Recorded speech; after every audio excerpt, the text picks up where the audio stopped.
Bienvenidos a un nuevo capítulo de Algo Así. Hoy aterrizamos en los 90 y vamos directo a un momento bisagra en la carrera de una banda que nunca quiso repetirse, Faith No More. Este álbum es un retrato perfecto de lo que era la banda, un grupo que se negaba a quedarse quieto, que no quería repetir fórmulas y que parecía disfrutar de desconcertar a todos. Mientras el grunge se desangraba tras la muerte de Cobain, mientras Oasis y Blur dominaban Inglaterra y mientras MTV apostaba al pop más plástico, Faith No More se encerró en Woodstock, Nueva York, y grabó un disco lleno de contrastes. En medio de peleas internas, cambios de formación y la presión de un público que no entendía bien qué esperar, Faith No More lanzó King for a Day, Fool for a Lifetime. Un disco caótico, diverso, desconcertante, pero también brillante. Es un álbum de extremos, lo feo y lo bello, lo visceral y lo delicado, lo absurdo y lo sublime. Y quizás por eso mismo sigue siendo tan vigente, porque King for a Day habla de lo impredecible de la vida misma. Es un disco que te agarra del cuello, te suelta, te acaricia, te sacude y te vuelve a morder. En este episodio vamos a explorar de dónde salió ese delirio controlado, cómo se grabó, qué lo hace único y por qué sigue siendo un disco tan extraño y fascinante, incluso 30 años después. Por primera vez nos sumergimos en una banda de culto y en un nicho muy específico y a la vez muy abarcativo. Prepárense para descubrir a uno de los artistas más infravalorados y poco conocidos de los últimos 45 años. Fede quien les habla y el Seba hacemos algo así. ¡Vos, sole mío! ¡No! Cualquiera tiraba. Lo que costó, pero salió, mi rey. Muy lindo. Bien, Fede, ¿cómo estás, Federico? Bien, muy bien. Acá, como podés ver, estoy con la remera bien puesta, así como vos lo hiciste en los Beatles. Ahí está. Podemos Te decir pusiste la camiseta. que me puse la camiseta de justamente de la tapa del disco, que lo vamos a ver en los próximos segundos. De una de mis bandas preferidas y de mi artista, mi cantante preferido, que eso también, por eso hinché tanto las pelotas y te quemé la cabeza para hacer este disco un poquito, pero bueno. No se nota en la cámara, pero tengo la... Sí, la cabeza quemada, sí, ahí se ve un humito que sale. Unos pelitos. Sí, ¿te parece bien, amigo, si arrancamos a hablar un poquito del contexto de lo que estaba sucediendo en ese momento, de cuando nace este disco y demás? Obvio, vamos. Bien, justo ahí salió Patton a hablar. Ahí está. No, ¿sabés qué? Lo que iba a decir es que yo por ahí no me vine con la camiseta, pero me vine con los colores. Con los colores, es verdad, es como la bandera. Más abstracto, claro. Sí, me gusta. Pero los colores del disco, que es bastante llamativa la tapa. O sea, es bastante como intensa. En sintonía, sí, total. En cuanto a colores y todo. Sí, es como analizando un poquito la tapa, no sé si se me escucha bien o se ve bien ahí, sí. Se te ve y se te escucha bárbaro. Es como un policía con un perro, un ovejero alemán. Como si estuviera en un subte, ¿no? Sí. Parece. Sí. Como que lo están ahí medio... Sí. La verdad que no tengo data en sí de qué va la tapa, más allá de lo que se ve, pero es interesante porque es una buena representación de lo que es el disco en sí, ¿no? Que es como un perro furioso. Yo siento que... Es muy... Es eso, ¿viste?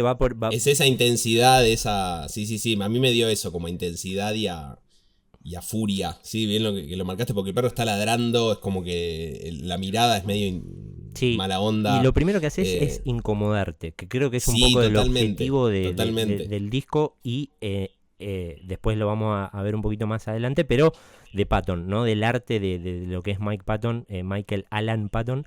Pero para poner en contexto un poco a la gente, para hablar un poco de la banda en sí, más allá de Patton, que después ya lo vamos a hacer. Faith No More es una banda que tiene 5 discos, este es el 5º disco, ¿sí? Tiene 7 en total. Los primeros 2 son con otro cantante, con Chuck Mosley, ¿sí? Que es We Care A Lot, el primero, que sale en el 85. Después viene Introduce Yourself, presentate a vos mismo, en el 87, también con Mosley. Y después acá entra la nueva formación, se podría decir, que es lo que vamos a analizar un poco. El refuerzo, el gran refuerzo, la estrellita. Sí, mercado de pases metieron. Sí, metieron el bajista Billy Gould, viene, encuentra a Mr. Bungle, ¿sí? Que Mr. Bungle es la primera banda de Patton.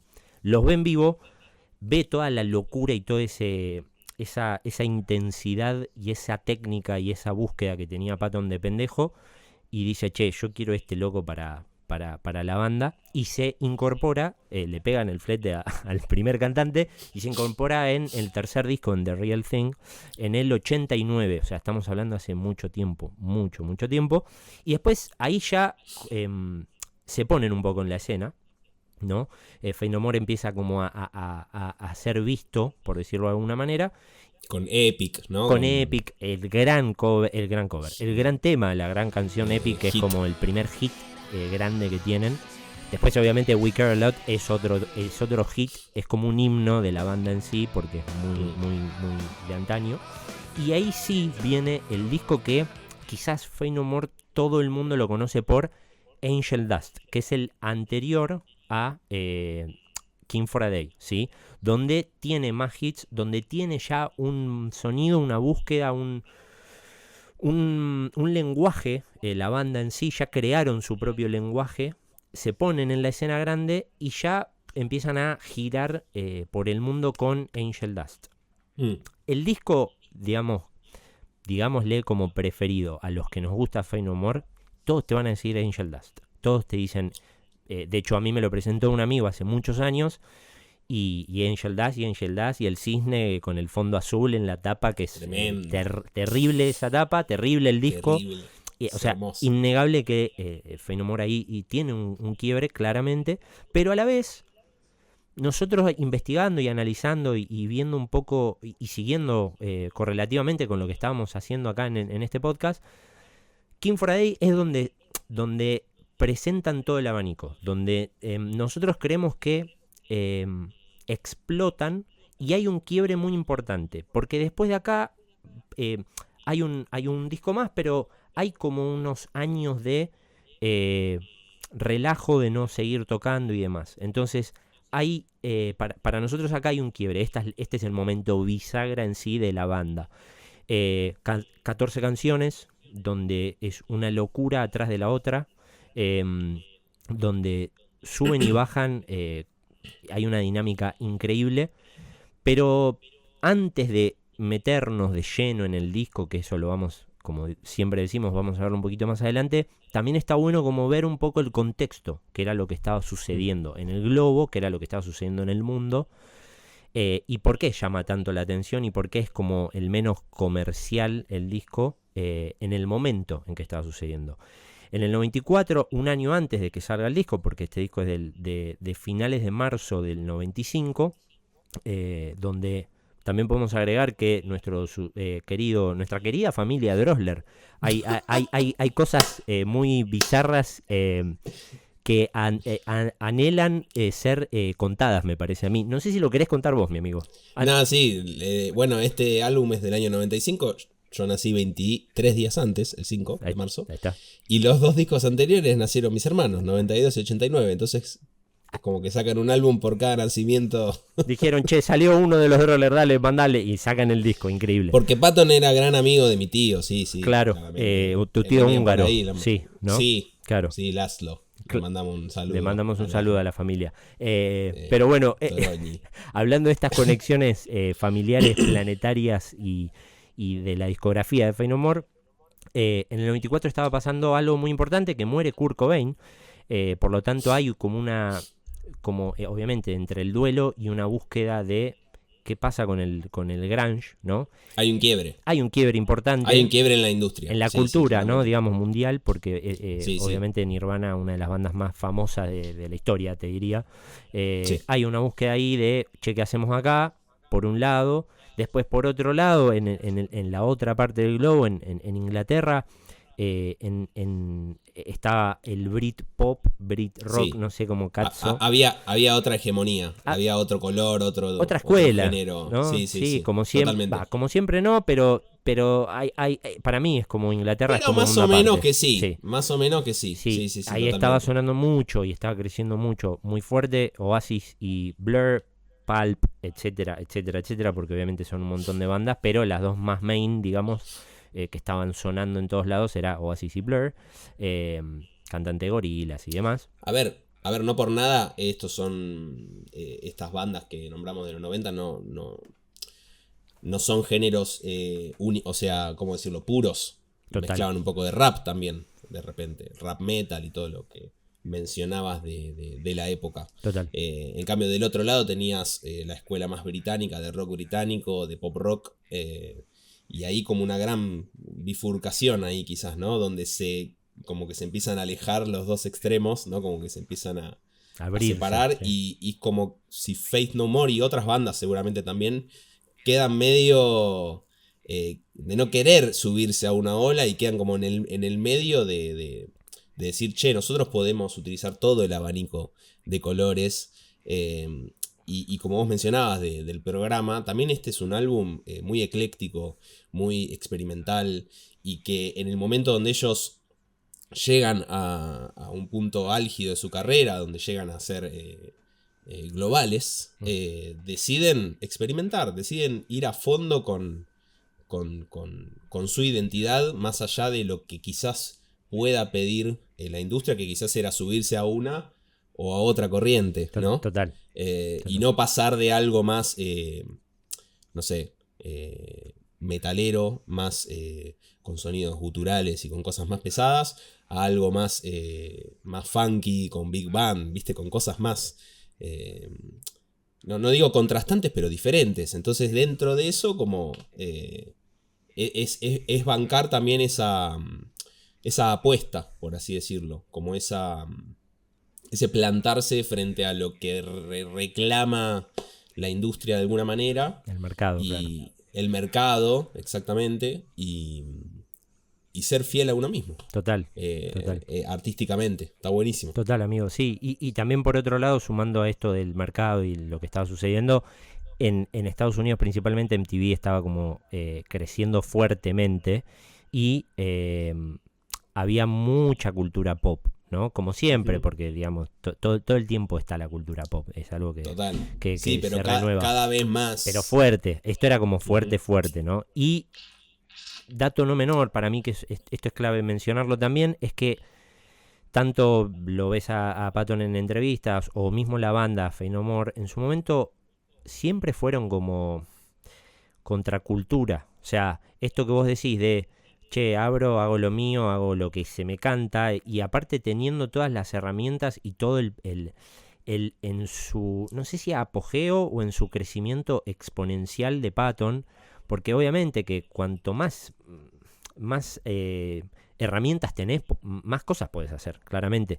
Después están los que quieren, bueno, no, me quedo en la fija, en la segura, o voy al lugar seguro, o me arriesgo. Y esto es algo que es fundamental de entender, de que yo esto lo voy a decir hasta el hartazgo, no sé si hay muchos Pattons en el mundo. Yo te diría que es como, en mi top 3 de artistas, no de cantantes, de artistas, sin dudas está Patton. ¿Y por qué lo digo?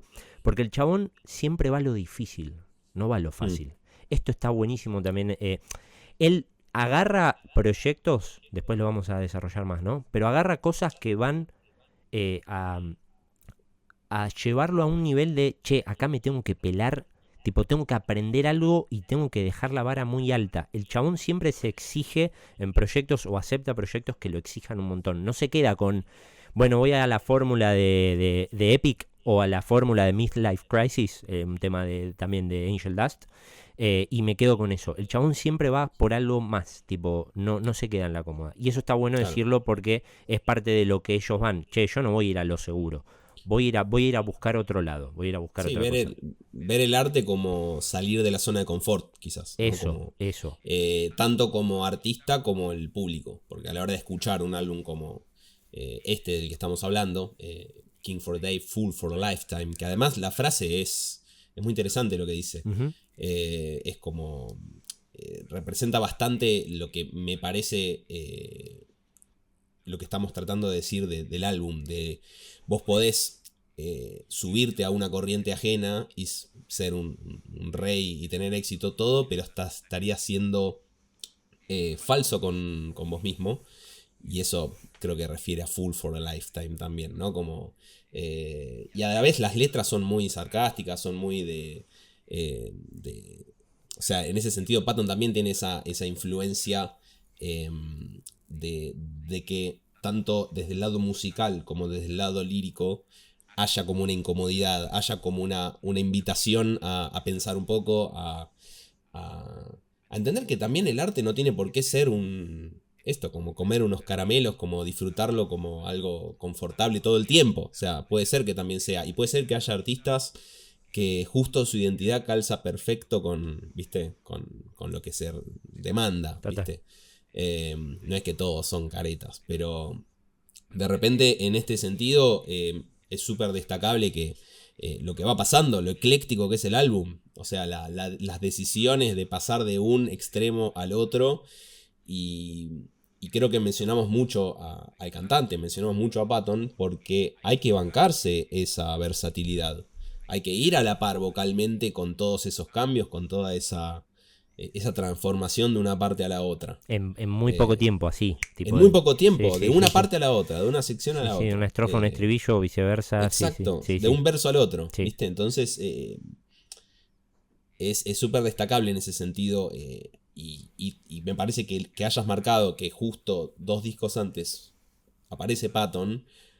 Este álbum es como, creo que esa es la demostración de todas las posibilidades que tiene la banda con estos integrantes. O sea, con el cantante mostrando todo su abanico, ¿no? Total.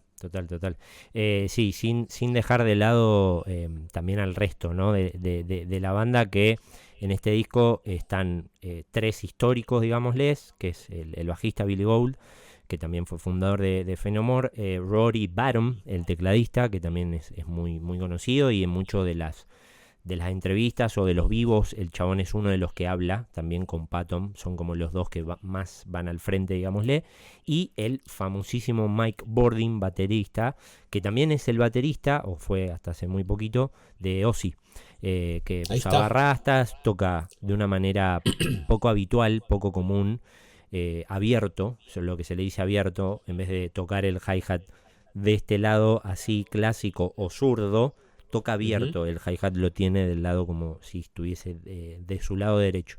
Entonces también visualmente era muy llamativo, porque como digo, no hay, o sea, sí claramente hay, pero no hay muchos, no es como encontrar un zurdo que la rompa. Bueno, encontrar un buen batero sólido como Mike, que toque abierto, no hay mucho. Y Mike no solo con Faith No More, sino con Ozzy, digo, estamos hablando de palabras mayores, de leyendas de la música. También Mike fue parte de los fundadores. ¿Ibas a decir algo, amigo? Perdón. No, iba a decir que altos músicos. Sí. Mencionabas al tecladista y pensaba en Evidence, viste, como... O sea, realmente los colores que genera la banda. Por eso digo, la banda ya está como... Si escuchás instrumentalmente lo que pasa en el álbum, ya está proponiendo una versatilidad enorme. Entonces el cantante... Por eso lo remarcamos, porque me parece que no es fácil lo que hace la banda, pero es súper destacable que el cantante pueda mantener esos cambios, mantener esa diversidad estilística y esa diversidad dinámica y todo lo que vamos a ver más adelante desde la voz. Total, amigo. Para sumar unos datitos ahí también claves del disco en sí, estaban pasando un par de cosas. Primero que el violero fundador, Jim Martin, el tema fue que la banda estaba buscando hacer un disco un poco más arriesgado, más grotesco, más... Bueno, el resultado final salió, claramente. Y también esto que decía Seba, más versátil, ¿no? De poder manejar distintos colores. Y quizás el loco, Jim, el violero, era más como en una escuela más anticuada, más clasicón del metal o más clásico, rockero. Claro. Entonces dijeron, che, todo bien, pero... Rifero, viste, me imagino. Claro, no sé, mucho más de ese palo. Entonces dijeron, che, todo bien. Estaban teniendo claramente rispideces internas y le pegaron una rica patada. Entonces, ¿qué hacen?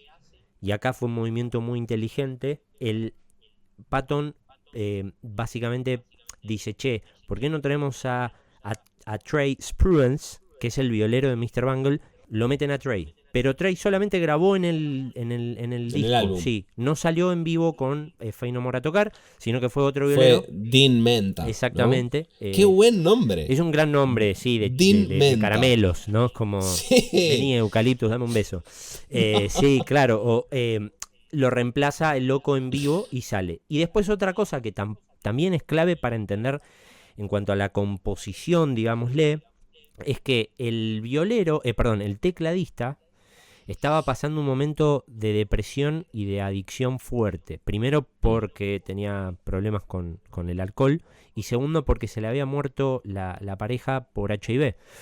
Por lo tanto, alguien que era clave en la composición de las canciones pasa a un tercer plano y todo pasa mucho más por bajo, bata y voz. Todo pasa por ahí. De hecho hay mucho de ese sonido. Lo escuchás cualquier canción. Obviamente que hay arreglos de viola de la hostia y demás, y está metida la viola y se escucha, está muy presente en todo, pero todo pasa más quizás por bajo, bata y voz.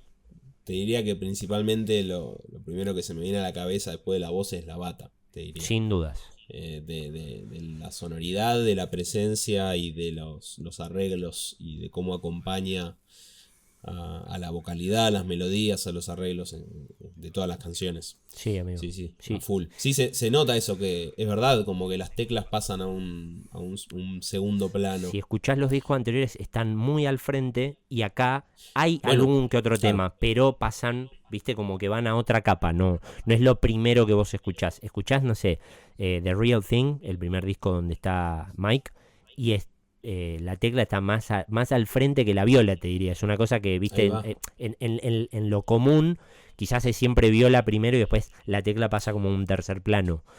Claro, y acá es al revés.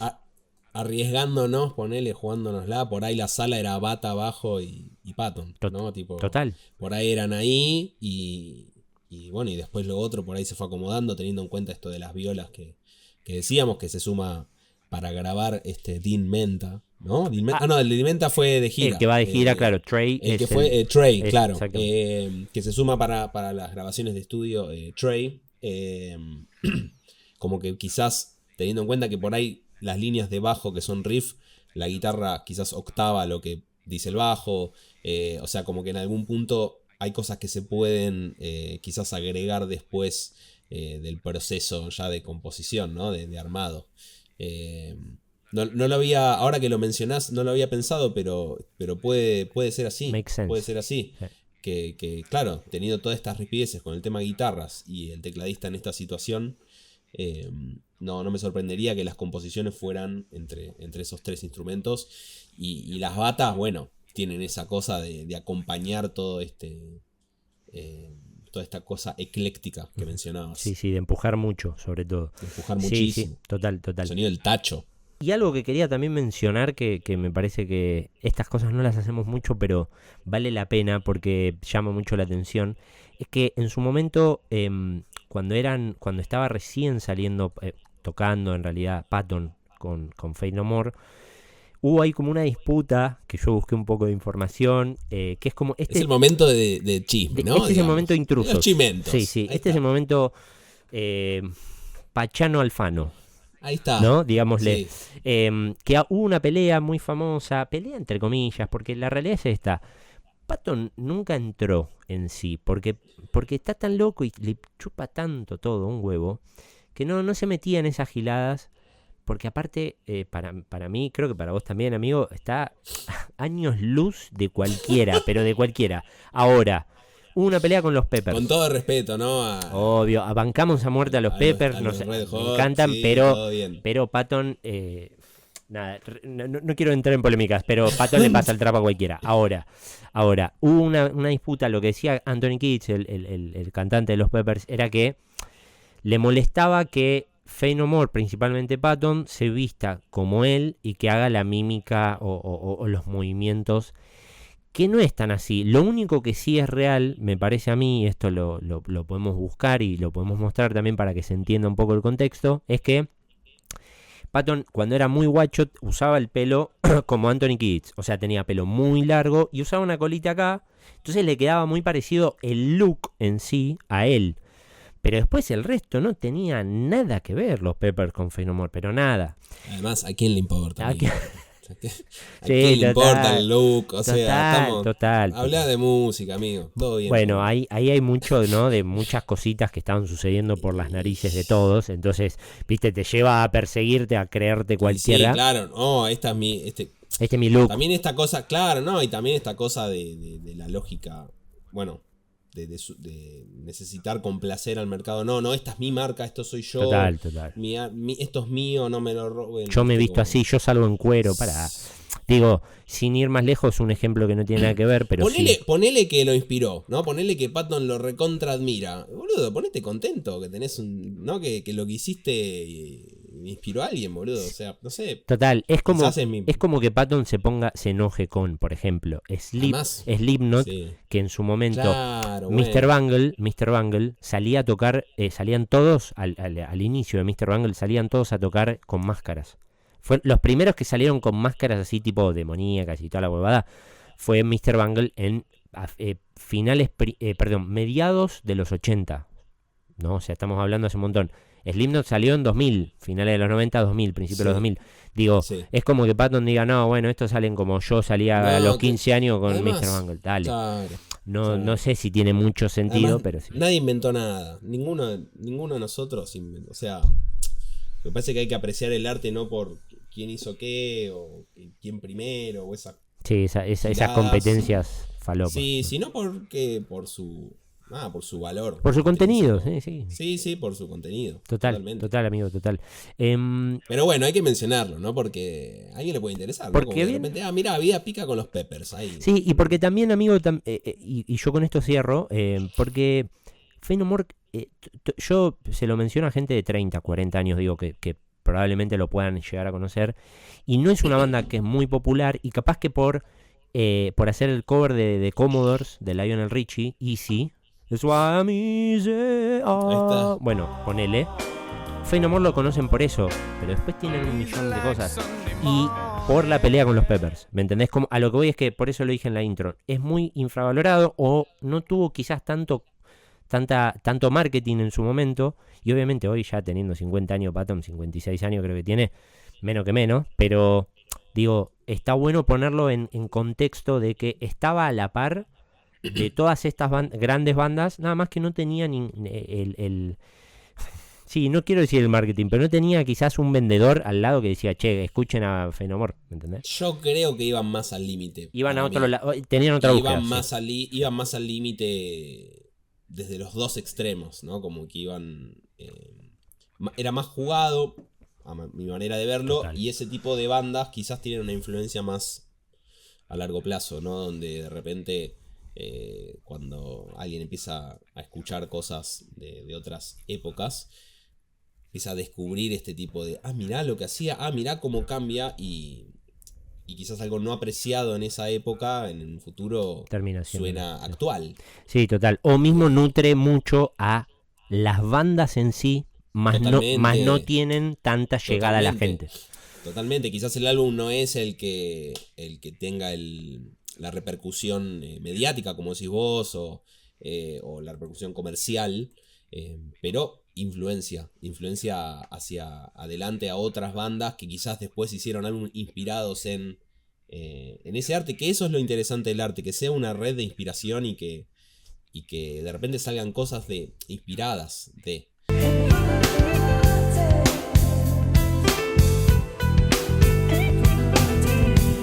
Pero claro que yes. Estamos en vivo. Este es nuestro momento, Sebastián. ¿Cómo estamos? ¿Estamos bien? ¿Estamos para seguir hablando un poquito de todo lo que tiene que ver con este disco, con esta banda, con esta ricura, con este placer de lo loco, de lo enfermo, de lo trastocado, de lo lírico, y de lo lindo, y de lo lírico, el fútbol, lo que tiene que ver con la música. Todo lo que tiene que ver con todo. Con todo, ¿no? Sí. El redondeadismo, ¿no?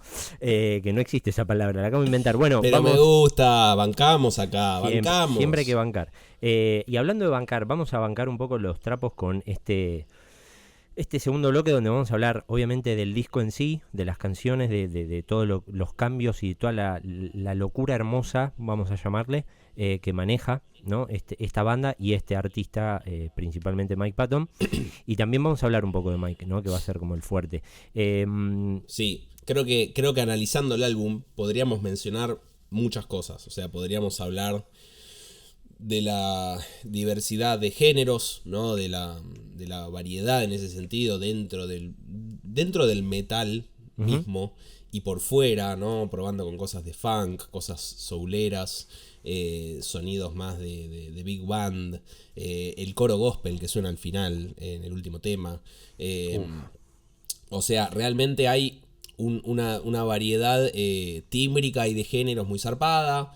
Lo mismo sucede en la forma de las canciones, porque unas canciones tradicionales, como ya sabemos, tienen estrofa, estribillo, ¿viste? Y van variando entre eso. Y uno, cuando escucha una estrofa, la reconoce, y cuando escucha un estribillo, lo mismo. Y en este caso, las canciones tienen una forma libre. Hay una libertad muy fuerte en la manera de llevar las canciones, en las duraciones, en los cambios drásticos de sección a sección, tanto de tempo, bueno, un montón de cosas. O sea, es un álbum muy ecléctico, o sea, es muy cargado, sí. Muy cargado, muy diverso, muy amplio en cuanto al espectro de géneros que abarca y en cuanto a las variedades dentro de la forma de las canciones.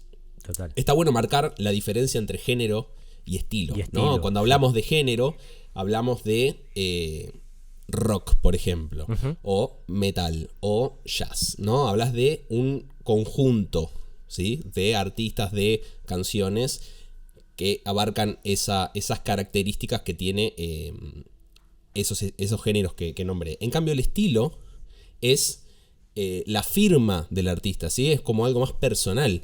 Y acá, en este álbum, podemos, cuando hablamos de álbums con esta variedad, siendo eclécticos, como decimos, porque es una palabra muy que lo define muy bien, abarcan un montón de géneros con su estilo, o sea, con su sello. Y eso es lo interesante dentro del estilo, que no es algo monolítico, o puede ser para algunos artistas por ahí siempre con el mismo estilo, con lo mismo. En algunos casos por ahí abarca un espectro dentro de esta variedad. Bueno, en el caso de Faith No More y de Patton lo podemos ver. Es un estilo que no es, como decíamos, monolítico, claro, sino que va moviéndose, pero es muy de ellos. O sea, el estilo está claro cuando escuchás. Voy a poner un ejemplo que cualquiera puede reconocer. Podemos hablar de rock como género y la diferencia entre un rock al estilo de Led Zeppelin y un rock al estilo de AC/DC, ¿sí? Es como que son dentro del mismo género, tienen un sello diferente, una manera diferente de hacer canciones, de encarar los timbres, de encarar los riffs y un montón de otras cosas que son parte del género, ¿sí? Y en este caso podríamos hablar un montón de eso, podríamos hablar un montón de esa variedad, pero me parece que, como ya lo venimos anticipando, este bloque tiene que ser una especie de radiografía de Patton, ¿sí? Como una especie de análisis de todo el abanico de colores que puede utilizar técnicamente la vocalidad de este muchacho y de cualquier cantante, ¿no? Pero en este caso podemos remarcar un montón de ejemplos de distintas técnicas, distintos sonidos que utiliza, que de hecho cuando escuchás King for Day parece que hay 3 cantantes diferentes. Por lo menos, sí. O sea, como que son muchas voces dentro de una sola, y eso es porque tiene muy trabajada muchas técnicas, ¿no? de vocalidad, y era lo que me parece que tendríamos que encarar por ese lado. Sí, sin duda. ¿Qué opinás? Sin duda, amigo, sí, estoy de acuerdo. Y como para hacer una antesala de lo que estás proponiendo, hacer la radiografía del diagnóstico de nuestro querido Michael Alan Patton, ¿no? Esta persona que es tan particular. Yo no quiero dejar de mencionar que primero nació en Eureka, en California, ¿sí? Eureka, sí, Eureka. Nació en el 68. Después, dato que para mí es fundamental de para entender como su filosofía y hacer parte de esta radiografía, todo lo que termina en FIA. Ahí está. El chabón tiene un sello propio, personal, desde el 99. Yo tenía 8 años cuando tenía el sello este muchacho. IPCAC se llama, Records, donde hay un montón de artistas, bandas que forman parte de este sello y donde él les da como la libertad y es muy selectivo, por lo que tengo entendido, por lo que vi en entrevistas, que tengan como parte en sí de la filosofía Patton. Y también algo, hablando de todo esto de la versatilidad y bla bla bla, que obviamente no nos vamos a meter de lleno de eso, porque si no podríamos hacer, este episodio podría durar tranquilamente 3 horas, porque el chabón participó en más de 60 proyectos. Es más, hace una semana vi que a fines de octubre o a mediados de octubre va a sacar un disco con otro, como colaborativo con otra persona, con otro artista. Siendo una persona ya grande, ¿no? Pisando los 60, digo, sigue vigente. Pero tuvo muchos proyectos. Quizás de los más conocidos y los que más puedo destacar es Fantomas, Mr. Bungle, obviamente que es su primero, que lo creó la banda en Mr. Bungle en la secundaria, en el 85, si mal no recuerdo. Tomahawk, Peeping Tom, Love Age, The Dillinger Escape Plan, Mondo Cane. Mondo Cane, gracias por traerlo. Mondo Cane ¿Mondo Cane se dice? Mondo Cane porque es en italiano, que es Mundo Perro. Ma perché Mondo Cane? Mondo Cane la huevo. Machito. Bueno, Mondo Cane, yo tuve el placer y el honor de verlo en vivo en el Coliseo acá hace muchos años. Yo era un pibito. Tuve la oportunidad también de conocerlo. Fui ahí de fan de grupo y de decir, yo quiero una foto con Mike Patton. Y me saqué una foto, éramos 10. A las 3 de la mañana cayó en una combi con toda la banda. Y hablabas como un minion. Y era medio minion en ese momento. Tenía hasta barba, pero era medio minion. Ahí está. Era más chiquitito y todo. Y tuve el placer de conocerlo. Pero volviendo a Mondo Cane. Mondo Cane, para entender un poco también la cabeza del chabón, que esto es para mí fundamental. El loco, primero que vivió en Italia un tiempo, pero más allá de vivir en Italia, de hablar varios idiomas, porque habla portugués, habla español, tiene una conexión muy fuerte con Chile y con Argentina, dicho en entrevistas y hablado, o sea, lo escuchás hablar y el chabón está súper metido a nivel de algo que hoy medio como que se puso de moda, ¿no? Que hace poco tiempo, no sé, por ejemplo, voy a poner un ejemplo random, Coldplay hizo 2 canciones de Soda Stereo cuando vino la última vez, que yo también fui a verlo. Hizo de música ligera y persiana americana. Bueno, la gloria, digo, una banda de Inglaterra que venga a hacer a coverear una banda de acá, probablemente de las más influyentes en la historia.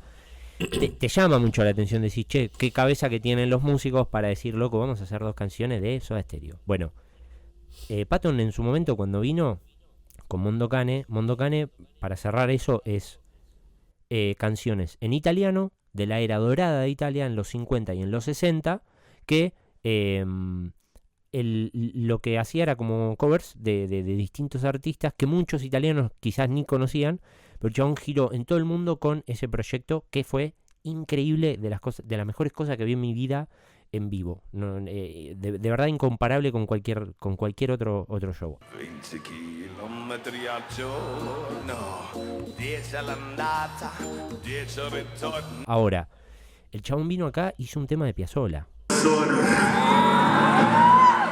Come se vuelve siempre el amor. Vuelta al sur, creo que se Vuelvo llama. al sur. Vuelvo al sur. Vuelvo al sur. Hizo un tema de Piazzolla. Fue a Chile, hizo un tema de Violeta Parra, que he sacado con Quererte, que también es un tema muy popular en Latinoamérica. Digo, tiene una cabeza para ser Patton y decir, che, pará, a mí me interesa conocer la cultura, y realmente ahí ves la cabeza que tiene el loco al tener también un sello, ¿no? Digo, fusiona todo y todo lo ve como una obra, no lo ve como una canción o qué sé yo. Es como que él ve el arte como un todo. Total. Eso me gusta Total. me gusta esa visión como de ir y adaptar a las culturas que uno va a visitar también y tomar eso, porque teniendo en cuenta el chimento que mencionábamos, todo eso, uno puede mirar el arte como de un punto de vista más egocéntrico, más de esto es mío, ¿viste? Esto es mío y demás, que para mí es un poco una boludez. Y de la otra manera es pensar como un juego, como una manera de compartirlo, ¿no? Más bien, no como de apropiárselo. La música ya está escrita, decía Charlie. Bueno, lo decía para mí en ese sentido como de no hace falta apropiarse ni plantar bandera en algunas cosas. Al contrario, es como compartir y estas reversiones y también como rendir homenaje a, ¿no? Porque quizás una persona que escucha Faith No More de otro país, de repente se encuentra con ese vivo, se encuentra con esa versión y conoce a Violeta Parra, de repente. ¿Entendés? Y ese tipo de cosas es súper interesante, súper piola, que no sea todo una producción en masa uniforme donde todo suena igual, ¿viste? O parecido.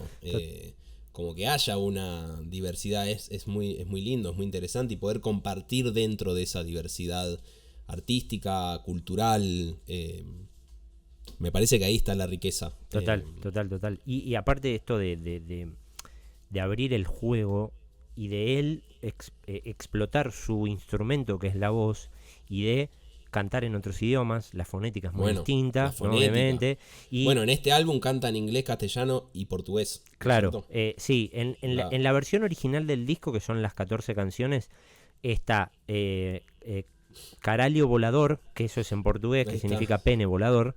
Mira qué lindo. Evidence, obviamente canta en inglés, y Evidence, en la versión extendida, hay una versión que está en español, y lo canta en español, claramente. Ahí está. Por eso digo que antes el chabón siempre va a tomar desafíos, o sea, va a hacer cosas que le tome desafiarse a él y no quedarse en la cómoda, como dije antes. Y a eso me refería con todos los proyectos, y algo que no mencioné, es que el chabón también fue, no sé si viste la película Soy Leyenda, la de Will Smith, sí, que salió hace 1000 años, la de los zombies. Bueno, sí. Los zombies, todos los sonidos y todo lo que hacen los zombies es Patton. Ese es Patton. Todas esas cosas. Exactamente. Ese es Patton grabando bichos de zombies. No, tremendo. Apocalípticos. Exactamente. Foley de zombies. Exactamente. Después también hizo voces en jueguitos de computadora. Hay uno que se llama Left 4 Dead. Y ahí el chabón también grabó voces monstruosas. Qué fenómeno. Grabó en The Darkness, otro juego. Digo, grabó en un montón de lugares y mismo actuó. Busqué las películas, es muy bizarro desde hace mucho tiempo, pero actuó. Es Patton actuando, no es un actor, ¿no? Claramente. Pero es un personaje que era para Patton. Entonces, el chabón... si es actor también cierren el estadio. No, cierren. Para mí Al Pacino también. Para mí hay que cerrarlo. Para mí. Digo, también musicalizó, hizo, ¿cómo se dice? Música para película. Digo, para A Perfect Place en el 2008. La de Crank. Exactamente, la de High Voltage. También fue él parte de la música. Digo, el chabón es muy integral. El loco no se queda quieto. Es una persona que tiene tanto para dar y colaboró con Björk, como lo había dicho en su momento. Digo, tiene tanto para dar y le gusta tanto el arte en sí, expresarse y proyectos que lo lleven al extremo, a realmente superarse, que claramente no tiene límites. Yo no dudo de eso. Claramente no tiene límites. Sin duda. Es una persona el tipo, todo lo que se plantea para mí con una... Y lo hace una así, apertura inmensa. Es súper interesante marcar el rango que maneja este muchacho. O sea, tiene una amplitud vocal enorme. ¿Sí? Cuando hablamos de rango es desde la nota más grave a la más aguda que llega. 6 octavas, ¿no? 6 octavas. Si no me equivoco. Sí, 6 sí, octavas. Es de los más amplios de la historia del rock, según los conocidos. Es mucho. Tener esas 6 octavas y tenerlas controladas, sólidas, o sea, no tenerlas dominadas, sólidas, que suenen lindo. Es jodido. Es jodido. Y no solo eso, sino con todas las variedades tímbricas que tiene, porque íbamos a mencionar la diferencia entre rango y registro, teniendo el registro como agudo, medio y graves, y dentro de eso podríamos empezar a hablar ya de las técnicas vocales. Sí. Que abarcan esos registros. Hay dos técnicas muy...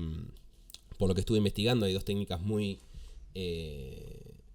claras en la técnica vocal, que son la voz de cabeza, y la voz de pecho. La voz de cabeza, entiéndase, donde las cuerdas vocales están menos tensas, ¿sí? Y la colocación va más hacia arriba. Y la voz de pecho, las cuerdas están más tensas, ¿sí? Hay mayor tensión de las cuerdas y la proyección es más grave, más baja. Uh-huh. Y después está la técnica mixta, o sea, el intermedio entre esas dos cosas. Y este muchacho, yo creo que en gran parte del álbum, está en esa mixtura. En esa mixtura. Va y viene todo el tiempo. Cabeza y pecho entremezclados y dentro de ese espectro, ¿no? ¿Qué significa? Porque no es que es un punto medio exacto, claro, sino que es un vaivén, ¿no? Claro. Y cuanto más dominio tenés de las dos técnicas y de la mixtura, de la mezcla de ambas, más lo podés dominar el ir y venir. De hecho, me parecía interesante marcar dentro del álbum un par de ejemplos. Por favor. Como por ejemplo, podemos nombrar varios, pero para nombrar uno, para que se entienda de lo que hablamos, de voz de pecho, podemos mencionar en Star AD. Sí. ¿Sí? La parte de cante más grave, más de resonancia. El arranque. Más hacia abajo. Decís. Claro. Esa parte. No. Sí. No. Ah, ok. La parte donde va el. Exactamente. Ok, sí.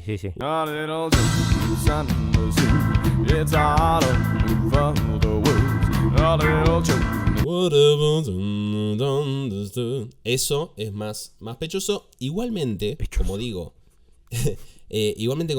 el chabón domina la mezcla, domina la técnica mixta, entonces siempre hay un color, ¿viste? Siempre hay una mixtura ahí, pero la tendencia es más hacia pecho en este ejemplo. No, lo que vos decís es un ejemplo de otra cosa que vamos a ver más adelante. Oh, ok, me adelanté, perdón.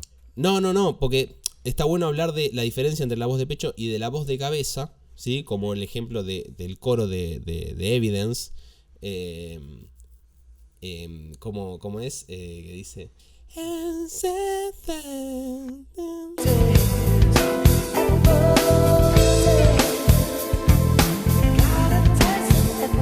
¿Eso sería falsete, amigo? Eso sería falsete es una técnica dentro de la técnica de voz de cabeza. Sí. Que se como un agregado, como una rama, como una extensión. Como una extensión okay. Pero la colocación es ahí. Voz de cabeza como una relajación más de las cuerdas. Claro. O lo mismo en el comienzo de Caralho Volado, como dijiste vos.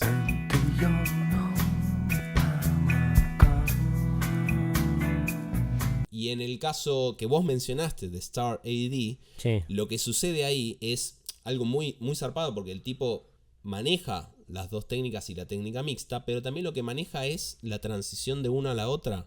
Que de eso una técnica a la otra. Claro, requiere un dominio muy zarpado. O sea, requiere como un control de, paso de una hacia la otra.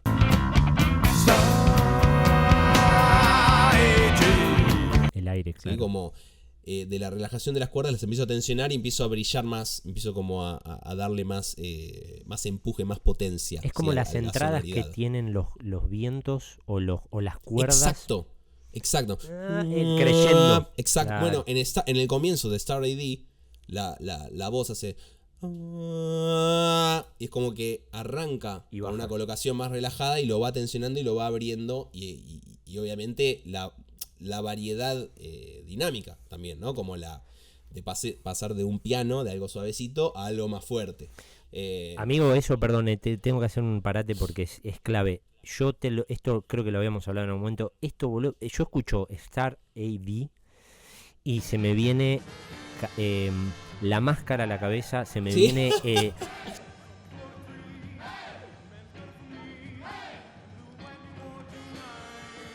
pero musicalmente, obviamente, sí, ¿no? Sí, los caños, toda la cosa medio... Sí, esas entradas y salidas. Sí. Eso es increíble. No, tremendo, sí.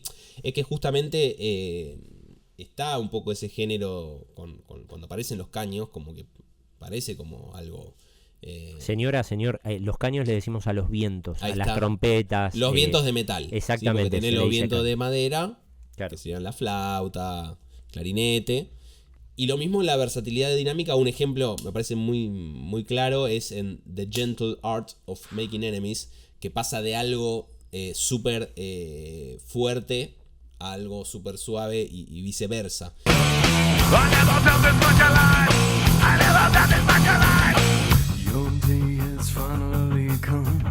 Sí, en cuanto a la vocalidad. Eso, viste, de sección a sección, pasar de gritar a susurrar, por ejemplo, o de susurrar a sin romperte, gritar, sin que quede... sin romperte, eso porque después lo tenés que cantar en vivo y cantarlo así, o sea, cantarlo bien. Es muy desafiante, es muy fuerte, muy fuerte, sí, es mucho laburo. Entonces, bueno, tiene realmente de las técnicas básicas del canto, lo tiene muy dominado. Tiene un rango muy amplio, tiene una amplitud dinámica enorme, tiene la voz de cabeza, la voz de pecho y la técnica mixta está en gran parte porque el género lo demanda, ¿no? Como demanda como presencia y brillo, porque no deja de ser rock y metal, o sea, no deja de tener un poco de esa sonoridad potente rota, por sí, momentos. sí. Y Sí, la sí. bata tan fuerte y todo tan grande, la voz necesita presencia. Entonces la mixta es donde más aparición hay y obviamente uno escucha la tensión de las cuerdas a la hora de cantar por momentos. Sin embargo, también el chabón domina otras técnicas, como técnicas extendidas del canto dentro del, más que nada del metal, ¿no? Que sería el canto gutural, ¿no? Como se le dice. Y que tiene hasta distintos tipos, que creo que parte del sonido que se le dice fritura, como esta cosa medio... que es como la relajación absoluta de las cuerdas. Supongo que viene por ese lado. Claro. Pero después a partir de esa base, hacerlo sonar. ¿Viste? Hacerlo sonar y con todas sus variables, porque algunos son gritos, algunos son como chirridos. Sí, de hecho los nombres técnicos son muy graciosos. Obviamente para esto tuvimos que hacer como un análisis, investigar, porque si bien lo conocemos de oído y demás, claro, cuando empezás a profundizar en la materia, decís, che, esto es una locura. Porque porque para uno, obviamente que podés diferenciar más grave, más agudo. El que conoce el género del metal o el que indagó un poco en el género, te das cuenta que, no sé, por ejemplo, sin entrar en detalles, el black metal o el death metal usan distintos, o sea, cosas muy específicas. Ahora, Patton no es del género en sí, o sea, no es no hace parte, no es parte del black metal o del death metal o de lo que sea, pero canta lo que quiere. Eso está claro, eso está clarísimo. Y acá, como bien decía el Seba, hay una canción que es la más grotesca, es la que más te incomoda, es la que automáticamente el que no está acostumbrado a escuchar este tipo de música dice, sacame esto, me pone nervioso, me dan ganas de matar a alguien. Es muy, muy fuerte. Repito, Patton hace música, no todo, pero hace música para incomodar. No es, Sí. Su búsqueda artística va por otro lado al común, eso está claro. Volviendo a esto, el tema se llama Cuckoo for Caca, es el tema 6 del disco de King Friday.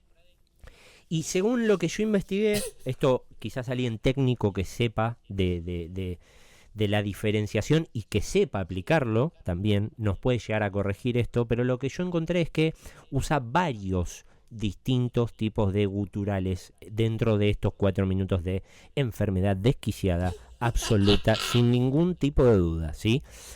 Hay uno que se llama Pig Squeal, como chirrido de cerdo.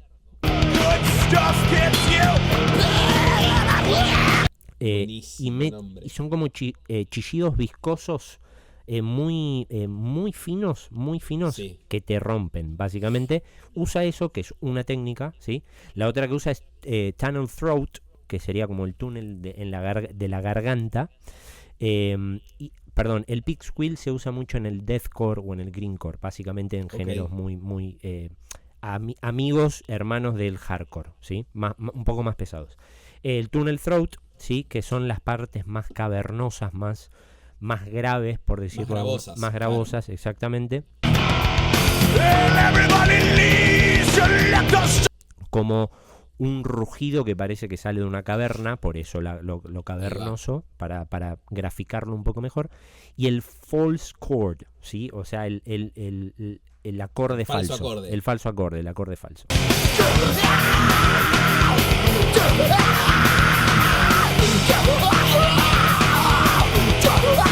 Que esa es la base de toda la parte más gutural de la canción en sí. Y mezcla un poco con lo que se conoce, que este es el que estaba mencionándose hace minutos, con el fry scream, como el grito, sería fry de frito. Grito frito. Grito Sí, frito, frito, exactamente. Como de fritura. Bueno, todo eso hacen a lo gutural, a lo que se conoce como gutural, ¿sí? Que no es para todos. Eso está claro, y está bueno también avisarlo para decir, che, escuchen la obra de esta gente porque es brillante, traten de apreciarlo desde ese lado, que está bueno, que esa es la idea, pero sepan que el tema 6 los va a incomodar un Igual montón. ya el nombre te lo está avisando. Cucu for Caca, totalmente. Y se llama Cucu for Caca. Totalmente. Bueno, pará. Sí, dilo. Lancelot. No. Quería ver si sirve esta data porque me interesó investigar por qué se le conoce como false chords. Ok, Como el acordes acorde falsos. falso, sí. Se denomina falsas porque no son las cuerdas vocales responsables de la generación del sonido, sino un conjunto adicional de pliegues en las cuerdas. Ah, la pelota. O sea, como si se dividiera la cuerda en distintos pliegues. Estas cuerdas falsas actúan como una unidad de apoyo o complemento a las cuerdas vocales reales, añadiendo vibración y distorsión al flujo de aire y la voz. Tómala. Para chequear, ¿no? Como para ver, pero me pareció interesante porque falso acorde. ¿Por qué? Porque resuena distinto, porque suena como si hubiera más voces, como que de repente suena más denso. Pero bueno, eso, como los distintos tipos de técnica gutural, además. Sí. De gritos, bueno, esta incomodidad, ¿no? Como una voz no tan amistosa por momentos y a la vez por otros momentos sí. Total. Como melodías, un poco rapeado también. O sea, hay un abanico vocal gigante. Creo que apoyando tus ejemplos, o sea, de lo que acabas de describir, Cucu for Caca es el ejemplo quizás más extremo. Ahora, Evidence, Sí. donde yo aprendí una nueva terminología que no conocía, que es el estilo más crooner de Patton. Crooner es los cantantes tipo Tony Bennett, Frank Sinatra, así como, mirá. viste, como... De pop orquestal, digamos. Sí, tipo una cosa medio así. Sí, pero solista, o sea, solo, digo, él como primera fuente, como primera cara, digamos, y a la vez como, no es que es una pose, pero sí es como algo melodioso, suave, como susurrado, no porno, no lo llevemos al porno, ¿no? A lo erótico, pero sí como es eso, como el ejemplo perfecto. Un Barry White, dije, sí, se me ocurre también. Sí, también podría ser Barry White. Yo vi como ejemplos más claros Sinatra. Dijiste Sinatra, Sí. bueno, Bublé podríamos decir. Bublé, claro, totalmente. Bueno, Un ahí está. Bublé. A lo más actual, Bublé sería el canadiense, Michael. Y pasa de Evidence, tema 3 del disco, a cantarte ahí abajo, ¿no? Todo de pecho, ahí. Y hay un detalle que yo no quería dejar de mencionar, que es en la canción Digging the Grave, que está en el 7, 8, 9, el tema 9, que Sí. tiene en el minuto 2, tiene una parte donde usa el fry scream. El tema en sí viene más como un tema de rock, más como, entre comillas, más convencional, pero tiene esa parte donde rompe, donde hay un solo, donde hay un puente, digámosle, y tiene esos gritos como de me están sacando la piel. Yo creo que la mejor manera de Sí, grito de describirlo. Game of Thrones, de escena turbia de Game of Thrones. Totalmente.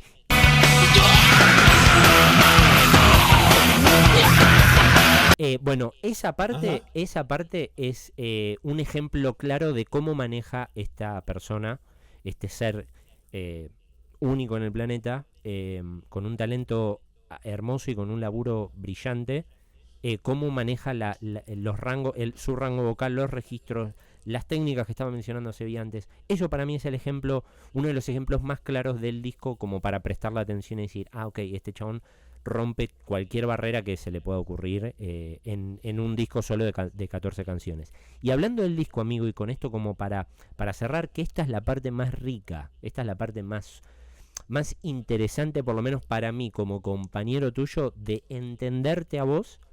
Si tenés que decir dos canciones, si tenés que elegir dos canciones del disco que o representan o que te gustan o las que más te quedaron en la cabeza, decís, che, estas dos son dos joyitas para mí, ¿cuáles elegís? Así como para llevar al público a escuchar un poco el disco lo más variado posible. Mirá, yo quiero resaltar primero dos cosas. Me parece súper bien elegidas tema de inicio y tema final. Primero, para remarcar. Bien. Me parece que están muy bien elegidos. Y eso es algo que para mí en un disco es importante. Cómo entra y cómo sale. Totalmente. Por otro lado, yo creo que Evidence es un tema que hay que escuchar. Que hay que conocer porque es muy bello y es una faceta de un cantante que además es muy único porque no termina de encasillar en otra cosa más que en Faith No More, o sea, es el estilo de ellos. Uh-huh. Pero el tema que quizás más me convocó es Star AD, en ese sentido. Quizás no es el más... ¿cómo decirlo? El más popular sí, o el que más repercusión tuvo, pero en cuanto a la variedad de colores y a cómo se nota el estilo de ellos, es el tema que más me copa. Hago una mención especial a The Gentle Art of Making Enemies. Me parece que es un tema súper clave en la personalidad del álbum. Total. Y bueno, es muy difícil elegir uno, pero a mí como tema que más me gustó ya es Strategy. Quizás elegiría The Gentle Art of Making Enemies como tema representativo. Pero es un álbum muy, muy completo en muchos sentidos. O sea, hay un poco de todo. O sea, tenés para todo. Tenés de todo para todo. Total, amigo, total. Me gustó mucho la aclaración del principio porque coincido plenamente. Get Out y Just a Man me parecen dos temas brillantes. Y arranca acá, tac, y se va. Y aparte el estribillo te está mandando al carajo, amigo. El estribillo te dice get out right now, como diciendo, salí de acá porque te voy a matar. Andala con... Esa es la bienvenida. Sí, sí. O sea, es como, che, vení, escuchanos. Get out right now, le dice. Bueno, ok. Sí, pero me parece brillante esa aclaración, está muy bien puesta ahí. Yo no sé si es porque somos amigos, porque nos conocemos hace 22.300 años, o sea, en 3 vidas para atrás, pero la realidad es que yo coincido plenamente con lo que estás diciendo. The Gentle Art of Making Enemies es clave en la composición de la estructura del disco. Just a Man me parece de otra galaxia, no tienen otra canción como esa, con el gospel, con el coro gospel ahí de fondo, pero voy a hacer una salvedad. Primero voy a elegir Star AD también como tema clave. Me parece que es, che, dame un tema de Faith No More y en el top 5 de toda su discografía está esa canción. Y el segundo, que acá sí voy a cambiar un poco, que es por la duración y por los colores que maneja y por las subidas y bajadas que tiene, me voy a quedar con el tema King for a Day, que es el tema más largo, que es como hay mucha atmósfera, hay mucha data ahí también que está pasando. Sí, hay un quiebre en el medio también, ¿no? Sí. Como que hay un cambio de color. Sí, totalmente. Y tiene mucha data. Es como, es oscura, es progresiva, es clean a la vez, viste, como que tiene arreglos muy clean, tiene una acústica ahí sonando. Hay mucha nota pedal, hay mucho reverb, viste, como mucha historia. Es lo que balancea al fin y al cabo, o sea, Sí. porque si tenés una amplitud, o sea, de poder escuchar distintos géneros, golazo. Sí. Porque de repente no es que todo el álbum te lleva dentro de los colores de un género, sino como que te va llevando y va variando, quizás bruscamente para algunos, pero como bien dijiste al principio, el arte no siempre tiene que complacer. Total. ¿no? Como que a veces tiene que simplemente conmoverte, ¿no? Como sacudirte un poco. Total, amigo.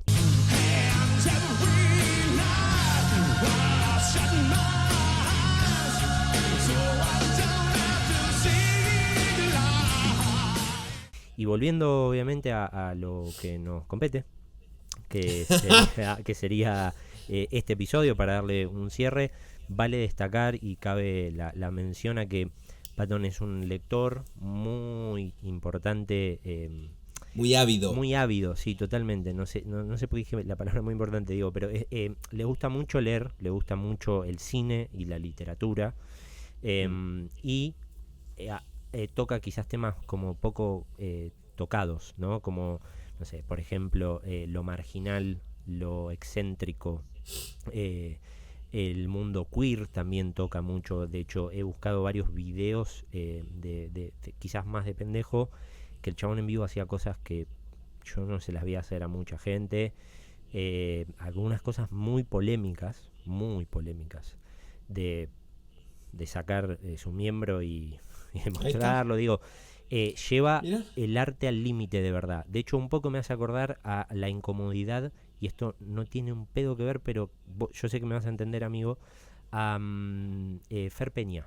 Nuestro Fer Peña. Ah, sí, claro. ¿Te acordás? Que hacía Sí, cosas sí. tipo, no sé, a lo de Mirta Legrand llevó un arma de juguete. Al límite. Te lleva al límite. Sí. Bueno, ese tipo de cosas son las que quizás están cerca del mundo de Patton. Y vos me decís, ¿qué tiene que ver Fer Peña con Patton? Bueno, a eso me refiero. Como que lleva todo al límite. Todo tiene que ver con todo. Todo tiene que ver con todo, sobre todo cuando hablamos de arte, ¿no?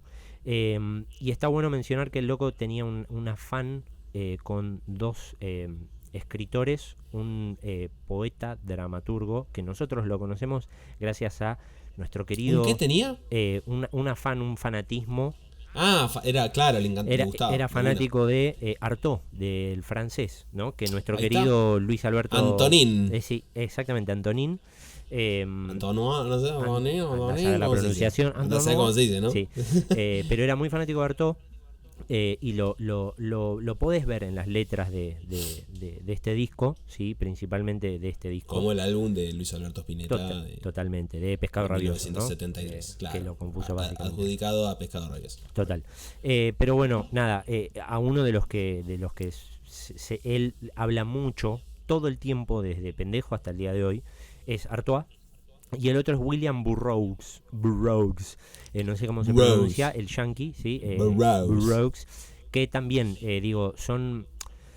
fueron, porque ya los dos no están en este plano, pero fueron muy importantes. Libros de Burroughs, uno es Naked Lunch, que fue en el 59, El almuerzo desnudo, muy conocido. Otro es Yankee, de Yonki, de drogadicto, sí, ¿no? Que es una autobiografía. De fumón, digamos. Sí, en realidad en este caso era adicto a la heroína, pero bueno. Ahí está, un poco más fuerte, ¿no? Sí, la jeringa. Sí, un poquito Sí. más pinchoso el asunto. Ese fue su debut literario.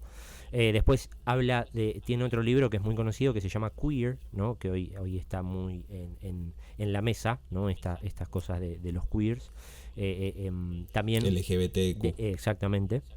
Y el otro, así como más conocido, es el Nova Trilogy, la trilogía Nova, donde son varios libros, pero digo, como para tener una idea de por dónde vienen, y si hay, también a ustedes que lo están viendo les interesa saber de dónde saca quizás la data o de dónde se influenció, porque esto es algo que a mí me interesa, y creo que Seba también lo hablamos, como qué alimenta al artista para llevarlo a hacer lo que hace, ¿no? Cómo termina el resultado final. Bueno, esto es un poco del material que quizás él consumía para hablar de letras, para hacer las letras, digo.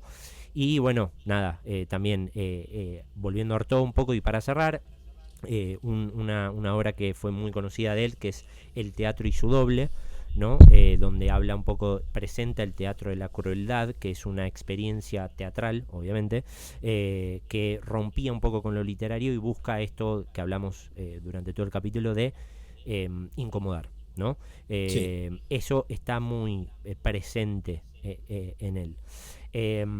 Haciendo toda esta introducción, vamos a ir al desarrollo, el desenlace de nuestro final. Sí, sí. Ya de por sí las letras son bastante irónicas. Totalmente. En general, ¿no? Como que hay mucho sarcasmo, hay mucho Ácido, mucho humor ácido. mucho crítica, hay cosas ácidas, cosas turbias, cosas escatológicas, como cosas... Hay de todo, o sea, es bastante agresivo, o sea, líricamente, yendo a esto que decís de la incomodidad. ¿Qué te parece? Vamos al top 3. Vamos a hacer el top 3. Hermoso Muy top bien. 3, sí. Si querés arranco, amigo. Me parece perfecto, parece? claro. Dale. Sí, claro que sí. Perdón, ahí está. Ahí está, qué rico. Bueno, hablando de Aggressive, tiene Ahí una está. canción Fey No More que se llama Be Aggressive. Ahí está. Bueno, voy a arrancar con mi top 3. Voy a ir nada más ni nada menos con una canción que mencionamos mucho, que se llama Star AD, ¿sí? Y elegí la parte que dice: Undying is drive, like a fact of history. And when you die, you'll become something worse than dead. You'll become a legend. We are forever, ¿no? Esa es la parte previo como al estribo, por decirlo de alguna manera. Hermoso. Y la traducción es: y morir es eco, como un hecho de la historia, y cuando mueras te convertirás en algo peor que estar muerto. Te convertirás en una leyenda. Somos para siempre. Y la elegí primero por la tonalidad que usa, por dónde está puesta en la canción.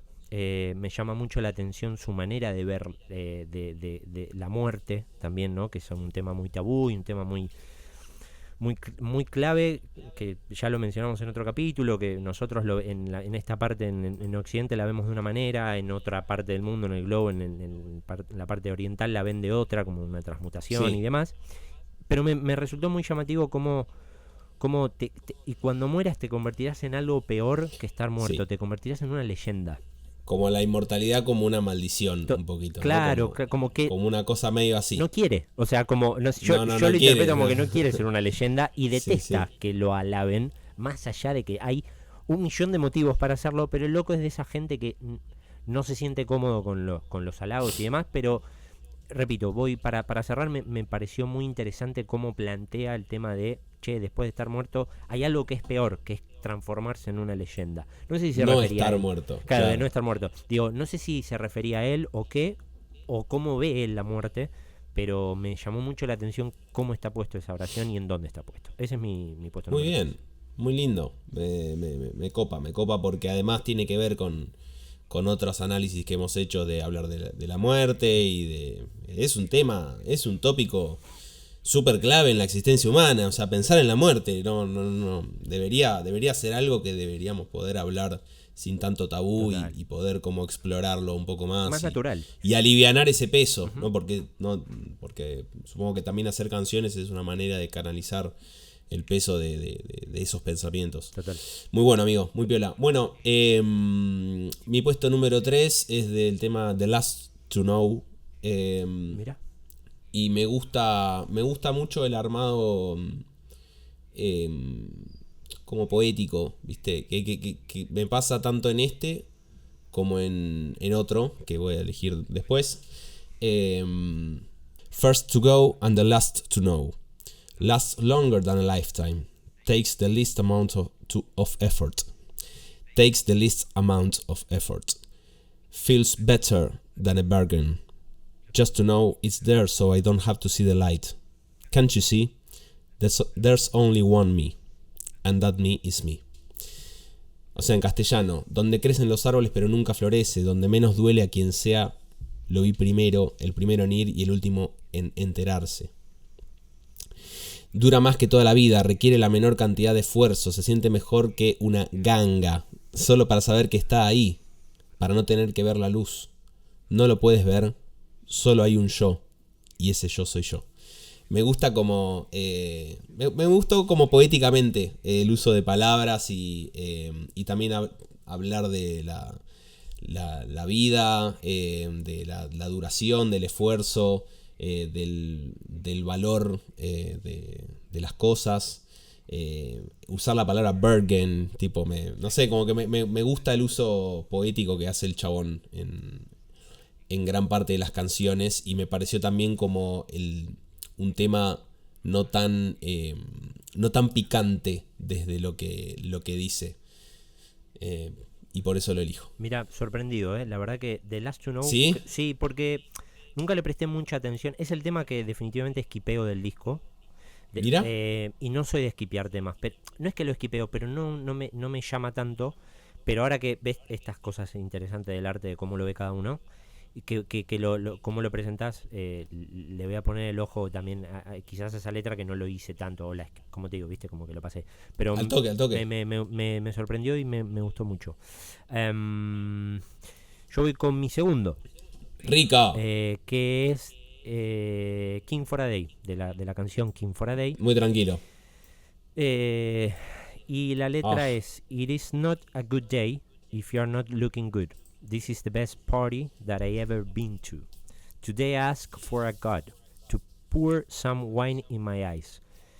Today I ask for someone to shake some salt in my life. Look, everything's spinning. We are on the ground. Never cheer before you know who's winning. Don't make a sound. Buenísima Digo, esa. al ángulo. No grites el gol antes que entre. Totalmente. Al ángulo, pero al ángulo directo. Traducción: no es un buen día si no te ves bien. Esta es la mejor fiesta en la que he estado. Hoy le pedí a Dios que derrame un poco de vino en mis ojos. Hoy le pedí a alguien que eche un poco de sal en mi vida. Mira, todo está girando. Estamos en el suelo. Nunca festejes antes de saber quién gana. No hagas ruido. Volviendo un poco a la filosofía de este ser, de Mike, de Patton, es muy de... Vi tantos videos que los tengo en mi cabeza en este momento que no tienen quizás mucho que ver con esto, pero es tan gracioso el chabón porque no le cabe una y te lo hace saber al toque. Yo creo que este es un ejemplo de eso. Es como, tipo, no hables antes de tiempo, ¿no? Lo que dice: nunca festejes antes de saber quién gana, quién está ganando. No hagas ruido, como callate. Callate la boca, callate. Básicamente, Sí, cerrá callate el un poco. orto. Hace poquito vi un video de Mr. Bungle, perdón, paréntesis que lo tengo que decir. Vi un video de Mr. Bungle que ahora en las giras que está haciendo ahora, con la que va a venir, y había alguien en el público, una mina, que estaba gritando. Entonces él le dice como shut the fuck up, una cosa así. Y la mina le responde y se sale el micrófono y dice shut up, le grita como diciendo callate. Shut the fuck up, will ya?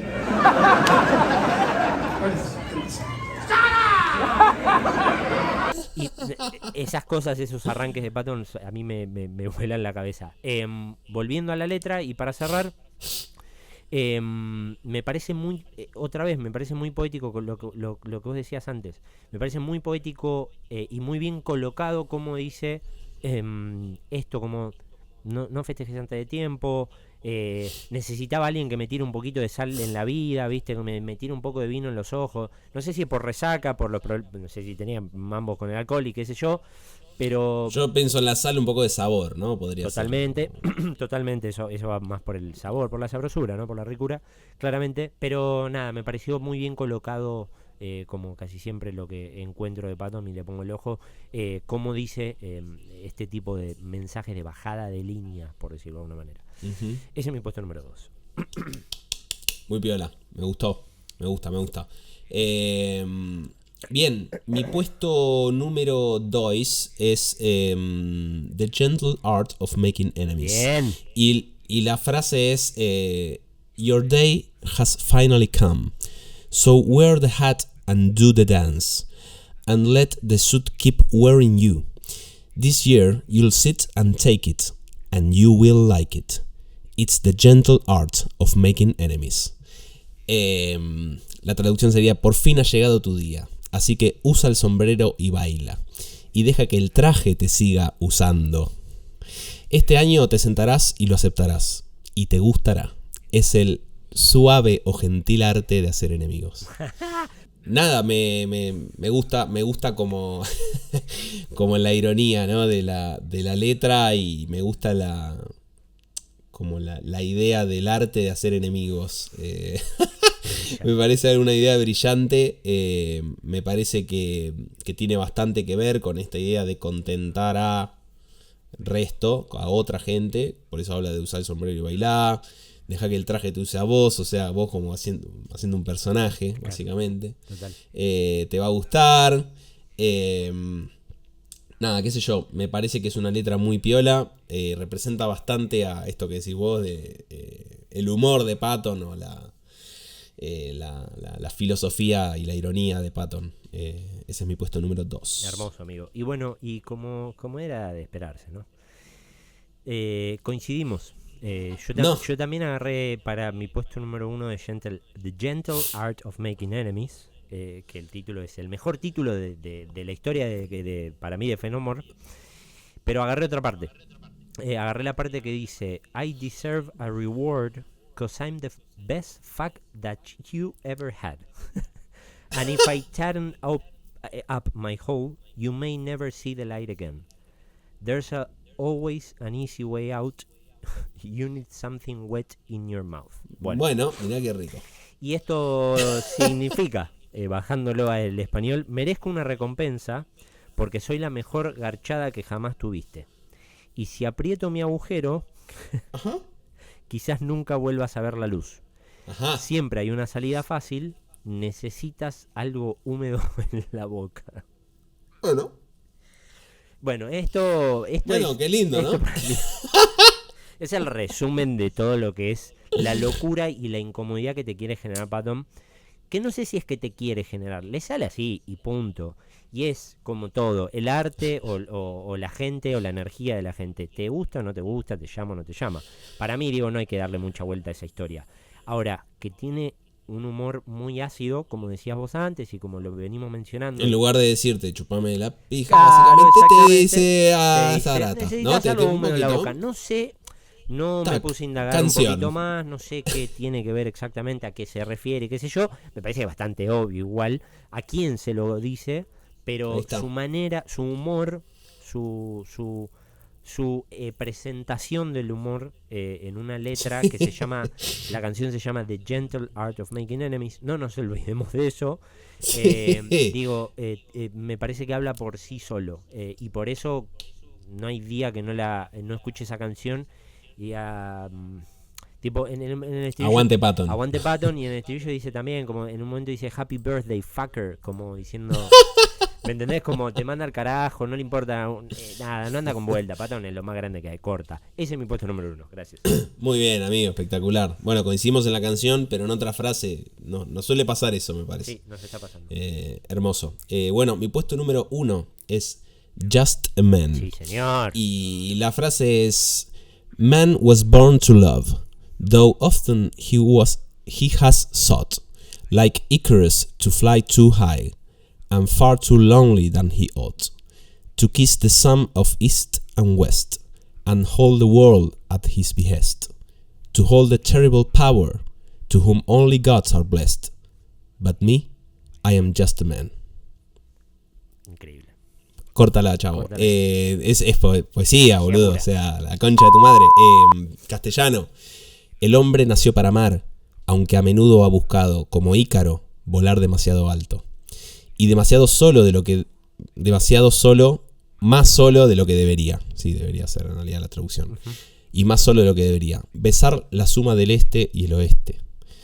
Y mantener el mundo a sus órdenes. Para mantener el terrible poder a quien solo los dioses son benditos. Pero yo solo soy un hombre. Increíble, aplausos, pero... No sé si necesita mucha más justificación. Me parece que es una letra hermosa. Me parece que es un gran tema para cerrar el álbum. Así que nada, aguante este álbum, aguante esta letra y esta manera también de usar palabras, no sé, behest, por ejemplo, boludo. Mal. O sea, podría haber escrito de otra manera totalmente distinta esa frase. Hablar de Ícaro, ¿no? Como también ha hablado Gustavo. Estaba pensando en eso, boludo. Como Ícaro en el sol. Justo de Sí, Siempre Soy. exactamente. Así que nada, ese es mi puesto número 1, Just a Man, del álbum King for a Day, Fool for a Lifetime. Buenísimo, buenísimo. Gran parte, amigo. La verdad que yo también la pensé esa parte, pero fui a... Es hermosa, Es que es terrible, esa es parte es hermosa, boludo. Sí, me quedé con estas tres, pero me sumo a Just a Man también. Y bueno, y como como cierre también algo que quizás no lo mencionamos tanto, o no lo hablamos, creo que vos lo mencionaste al principio, pero esto de la idea del título, de King Friday Full for a Lifetime, también es algo que es como muy para ahora, estas cosas que es muy loco, ¿no? Porque todo lo que sucedió quizás hace 10, 15, 20, 30, 40 años, hay un montón de cosas, 50 y más, que hoy hay puntos que hoy también son claves de cómo vivimos hoy el día. Y me parece que el resumen, o lo que yo interpreto de King Friday es eso, un día puede ser un rey, puede ser el más famoso, el más conocido, el que todos aman y qué sé yo, y después, por X motivo, por lo que sea, Ya no servís más. no servís más, no le servís más al sistema, no le servís más al mercado, no servís o desapareces. Todo es muy efímero. Entonces, King for a Day, Full for a Lifetime, como que terminás siendo, no sé si un estúpido por toda la vida, porque está bien, esa es la parte irónica de ellos. Sí, pero la contradicción Los puntos, que ¿no? presenta esa forma de vivir, ¿no? Como del éxito, de la inmediatez, de la ahora, hoy, ¿viste? Sí. Y en esa búsqueda de ser un rey por un día, mi interpretación es esa búsqueda constante de ser rey por un día, termina siendo un boludo Para toda tu vida. sí. O sea, básicamente. Total. Es como que la traducción es esa y presenta esa contradicción de la forma de vivir muy noventosa y muy actual. Porque ahora estamos muy en esa también. Total. Así que sí, es un bienvenido sea. Es un buen cierre para el disco. Sin antes. 30 años después. Total. Estamos en la misma. Pasaron un montón de años, literal 30 años. Como para cierre, para darle un cierre a esto, también cabe destacar que después de este disco, Faith No More sacó 2 más. El último Sol Invictus, que lo sacaron en 2017, si mal no recuerdo. 2015. 2015. Que fue un regreso inesperado, porque no estaba como en los planes. Ningún fan de Faith No More estaba como esperando que saquen un disco. Pero el anterior, que sí es como inmediato a King for a Day, es en el 97, sí, que sacaron Album of the Year, que es un discazo también. En el 2015 hicieron Sol Invictus, hicieron una gira. Ahí va. Giraron, hicieron un par de sesiones. Hace 10 años, en vivo. O sea, exactamente. No tan lejano en el tiempo. No es tan lejano. Hicieron gira.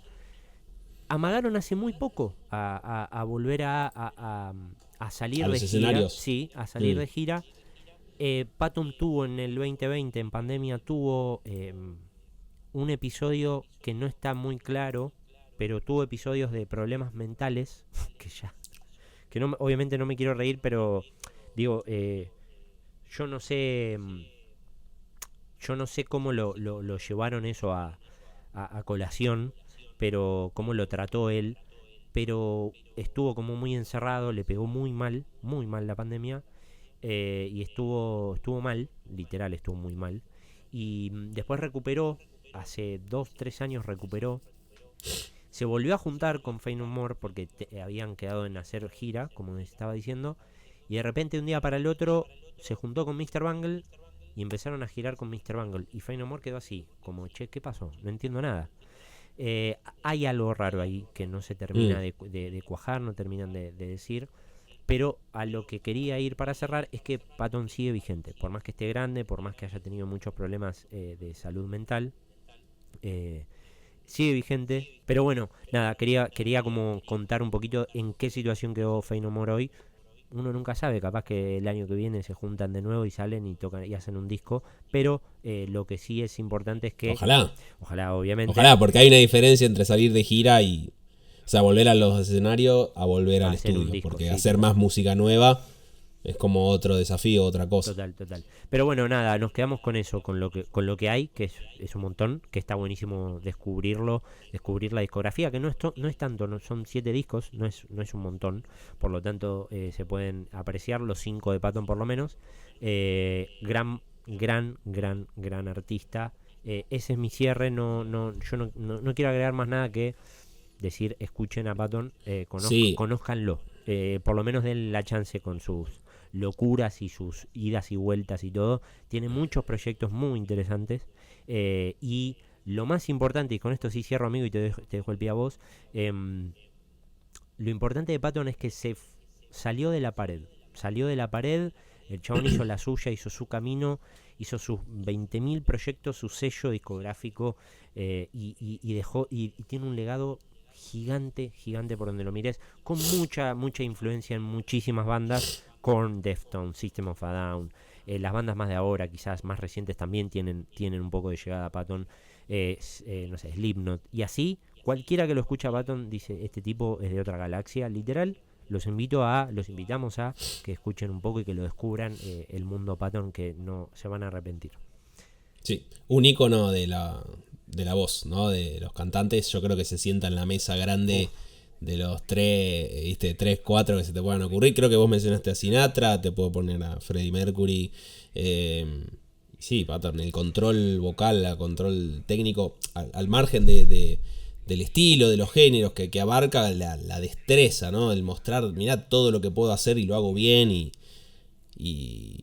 no es que solo afinado, es tipo una locura el control del instrumento. Total. Así que sí, Patton es un factor clave en Faith No More, en todos estos proyectos que nombraste. Es un artista que, si te gusta los cantantes, o te gusta cantar, o te interesa alguien a estudiar, es Mike Patton. Total. Así que es algo que nos tiene que quedar de este programa. Así que bueno, amigo, espectacular. Sí, sin dudas, coincido, mi rey. Esto fue el episodio 5 de Algo Así. Esperamos que lo hayan disfrutado, que hayan conocido a un artista nuevo para algunos, grande y viejo para otros, muy de culto, de un nicho muy particular, pero que vale la pena, repito, escucharlo. Comenten, compartan, sientan la ricura de este episodio que vamos moviéndonos por distintos mundos. El que viene es... el que viene, mamita querida, el que viene. Agárrense de las manos, decía nuestro querido Puma Rodríguez, allá por los 90, y yo les digo lo mismo. Que tengan unos muy lindos días, semanas, meses, y que puedan disfrutar del arte que vamos mostrando capítulo a capítulo. Gracias, Evita. A vos. Abrazo enorme y aguante Fenomore.